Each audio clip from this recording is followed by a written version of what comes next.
So I think it's fair to say that even though there's a claim out there that the conflict in Palestine has been going on for hundreds of thousands of years, and even though people say it is a very, very complicated and protracted conflict, if we want to pinpoint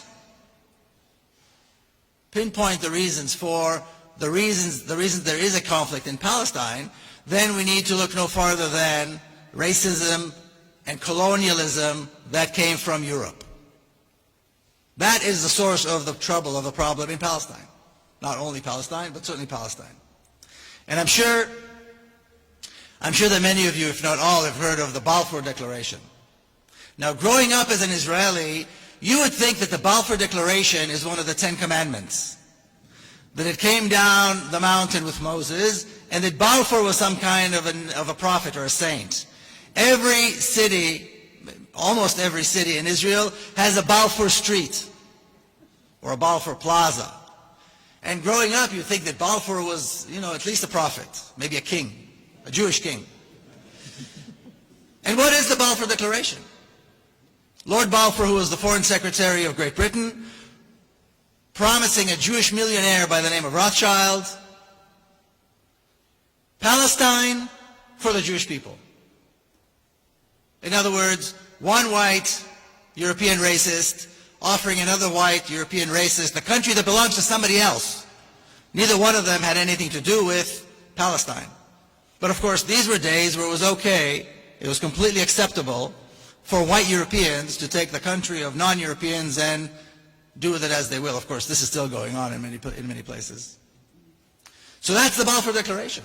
Now, several decades later, we had the United Nations intervene and come up with the partition plan of Palestine. And this is the map they came up with.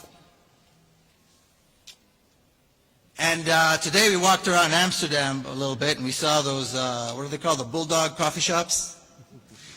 And when we look at this map, when I look at this map, I get a sense that whoever drew the map must have been sitting in one of these coffee shops when they were drawing this map. First of all, when you look at the map, it's absurd. The boundaries are absurd. There's nothing there that is actually practical. But that's just one aspect of the madness. The other aspect of the madness, which really convinces me that they must have been high or drunk when they drew this map and when they came up with this plan, is the following. In 1947, the entire Jewish community in Palestine numbered about 500,000 people. These were the people who, like my grandparents, came from Eastern Europe to colonize Palestine, to immigrate to Palestine, if you want to call it that. And then my parents' generation, who were born there. First generation Israelis, if you will. That's it. It was a community that had practically just come out off the boat. The native Palestinian Arab community was about 3 times larger. Yet the partition plan, or in the partition plan, they allocate the larger portion of the country to the smaller Jewish community. And the local Palestinian native community was supposed to be satisfied with a smaller portion of the land. And this was somehow supposed to work.